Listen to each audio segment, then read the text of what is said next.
Good morning, student. Today I am going to explain you the second chapter of history, the Vedic period. So, after the Indus Valley civilization ended, the next period in the history of India came to be called as the Vedic age. It is a very important period in the history of India, and during this period the nomadic life was changed to settled life of the people, and there were also progress in the political, social and religious people. And around 1500 BC, Aryans came into India and they settled here, and they established the वैदिक civilisation. इन Indus valley civilisation के decline के बाद जो next civilisation India में established हुई वो वैदिक civilisation थी, और इसको आर्यंस ने इस्टेब्लिश किया था. Aryans, it was suppose that Aryans had came from Russians, and in India they are known as Indo-Aryans. So why this is known as Vedic civilization? Because they have gave us 4 major Vedas. उन्होंने उस time में हमें 4 major Vedas दिया, create हुआ उस time पर. That's why this period is known as Vedic civilization. And Aryan were considered as noble person, noble people, and they were not ordinary, and that in India they are known as Indo-Aryans. And they are divided into that period, or divided into 2 period, early Vedic period and later Vedic period. Early Vedic period prevailed from 1500 to 1000 BC, and later Vedic period is 1000 to 600 BC. So source for the study of the Vedic period, from where we get the knowledge about them, उनके बारे में हमें knowledge कहाँ से मिली. तो वो जो वेदा थे, जो 4 मेजर वेदास थे, उनके थ्रू हमें उनके बारे में नॉलेज मिली. तो द टर्म वेदा में सुपीरियर नॉलेज इन संस्कृत. ये वेदा जो एक संस्कृत वर्ड है, और ये इसकी मीनिंग होती है कि superior knowledge. 4 major Vedas constitute हुए. Among them they are Rigveda, Yajurveda, Samaveda and Atharva Veda. And these 4 Vedas are very important in Hindu culture. And Rig Veda is oldest. The most oldest Veda is Rig Veda. So in Rig Veda, it is earliest Veda, and it has 1028 hymns. Hymns means क्या होता है? Praise की, God's की praise के लिए जो लिखी जाती है, जो वो होती है hymns, means bhajan type. So in Rig Veda there are hymns for praising God. In Yajur Veda it has details of rules to be followed during sacrifices, means it gives knowledge about ceremonial religion, and it outlines various chants which should be sung to pay respect to the various instruments which are involved in the sacrifices of priests. And Sam Veda has a collection of song, means Sam Veda एक types of melodies थी, and the hymns in the Sam Veda used as musical notes were almost completely drawn from the Rig Veda. साम वेदा जो है Indian music का origin है. Atharva Veda has a collection of spells and charms. Means Atharva Veda क्या था, उसमें it is a compilation of hymns. This Veda is called wisdom of the Atharva. And beside these Vedas there were epics are also constitute at that time, and these epics were Upanishads, Aryankas, Ramayana and Mahabharata. Brahmanas क्या थे? Prose about hymns, rituals and philosophy. Brahmanas जो थी वो prose थी.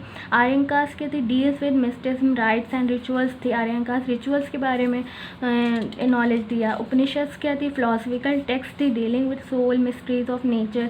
Ramayan was authored by Valmiki, and Mahabharata was written by Ved Vyasa.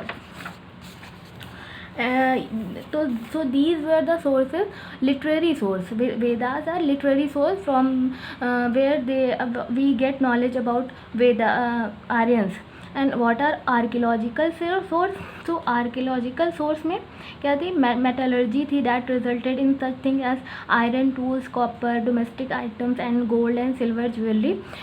From these archaeological source we get knowledge about Aryan people. economy in Vedic civilization. So as I told you that Vedic period has divided into two parts, early Vedic age and later Vedic age. So in early Vedic age, people were pastoral, cattle rearing people. What is the meaning of pastoral? Means ruler life. They spend ruler life, pure ruler types थे. और वो cattle rearing people means cattle को animal husbandry करते थे. And they permanently settled in north India. North India में ये settle हुए थे और वहाँ पर इन्होंने एग्रीकल्चर को स्टार्ट किया था. एंड उस टाइम पे कारपेंटर्स भी होते थे जो कि चैरियट्स एंड प्लव्स को प्रोड्यूस करते थे. Variety of articles with means metals की डिफरेंट आइटम में मरकर के थ्रू मेड हुए. And spinning was an important occupation. Cotton and woollen की स्पिनिंग भी होती थी अर्ली वैदिक एज में. एंड गोल्ड स्मिथ्स जो होते थे वो ऑर्नामेंट्स मेड बनाते थे. एंड पॉटर्स थे, उन्होंने डिफरेंट काइंड के वेसल्स को प्रोड्यूस किया. And at that time trade was also conducted by barter system in beginning, but later shifted to use of gold coin like Nishka for large transaction. यानी कि जो उनके जो लार्ज ट्रांजेक्शन पे trade होते थे उनमें जो कॉइन यूज़ होते थे वो गोल्ड कॉइन होते थे और उनको निष्का कहते थे. एंड रिवर्स के थ्रू उनके ट्रांसपोर्ट होते थे. इन लेटर वैदिक एज में पीपल डेवलप्ड हुए. मीन्स अर्ली वैदिक एज में पैस्टोरल थे, लेकिन लेटर वैदिक एज में और डेवलप्ड हुए. मोर लैंड को कल्टिवेट किया गया, एग्रीकल्चर को और मॉडर्नाइज किया. एंड पीपल ने barley rice and people started growing of barley rice and wheat. And industrial activity भी स्टार्ट हुई, स्पेशलाइजेशन होने लगा उसमें, मेटल वर्क, लेदर वर्क में. एंड इंटरनल ट्रेड जो होते थे उनके वो फॉरेन ट्रेड में चेंज हुए. And hereditary merchants came into existence as a different class. जो हेरिडेटरी मर्चेंट्स थे उनको वानिया बोलते थे. एंड वो और ज़्यादा स्पेशलाइज्ड होकर उन्होंने अपनी एक डिफरेंट क्लास मेंटेन की. वैश्यास जो थे वो जो मर्चेंट्स होते थे उनको वैश्यास कहते थे. Vaishyas indulge in trade and commerce organize themselves into guild known as ganas. तो वैश्यास ने जो ट्रेड एंड कॉमर्स को ऑर्गेनाइज किया उनको गानाज बोलते थे. कॉइन्स जो निष्का जो गोल्ड कॉइन्स होते थे उनके एक्सेप्ट में सतमना एंड कृष्णनाला गोल्ड कॉइन भी इंट्रोड्यूस्ड हुए. एंड सिल्वर कॉइन भी यूज़ किए गए लेटर वैदिक एज में. Society in Vedic period. So Rig Vedic society was basically patriarchal. जो अर्ली वैदिक थी वो पैट्रियार्चल थी, रूरल लाइफ बेस्ड थी.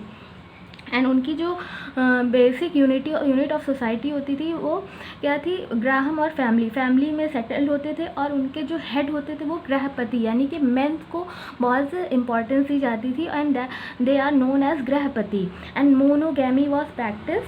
वन मैरिज उनके में परमिशन थी उनकी वन मैरिज की, लेकिन सम पीपल में पॉलीगैमी भी ऑब्जर्व की गई. And at that time women had equal opportunities. Women को इक्वल अपॉर्चुनिटी दी गई. They can attend the popular assemblies and they can write different books and poets etc. means women को importance दी गई equal. And at that time no child marriage, no sati practice and things were and मतलब उस time पे child marriage, सती practice ये सब कुछ भी perform नहीं होती थी. एंड सोशल डिवीज़न जो कास्ट सिस्टम था वो भी उतना टफ नहीं था, इतना रिजिड नहीं था बट उतना टफ नहीं था, उतना स्ट्रिक्टली उसको फॉलो नहीं किया जाता था. लेटर वैदिक एज में क्या हुआ, वर्ण सिस्टम बिकेम प्रीवेलेंट. यानी कि इस टाइम पे जो कास्ट सिस्टम था वो बहुत ज़्यादा स्ट्रॉन्ग हुआ और सोसाइटी 4 डिवीज़न में डिवाइड हो गई.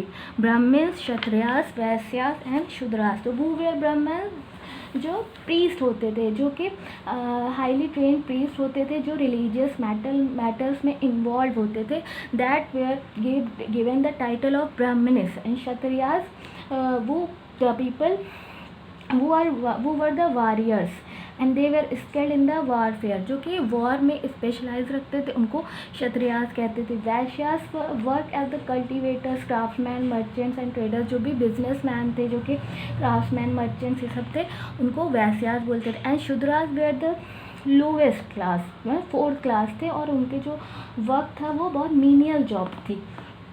सो ब्राह्मण्स एंड क्षत्रियास जो थे उनको हायर पोजीशन दी गई एंड वेरियस सब casteist on the basis of occupation emerge, और मतलब जो सब कास्टेस्ट थी उनके ऑक्यूपेशन के बेस पे उनको डिवाइड किया गया। वुमेन को इस टाइम पे लेटर वैदिक एज में इंफीरियर कंसीडर किया गया, उनको मेन के इक्वल पावर नहीं दी गई and they had lost their political rights of attending assemblies.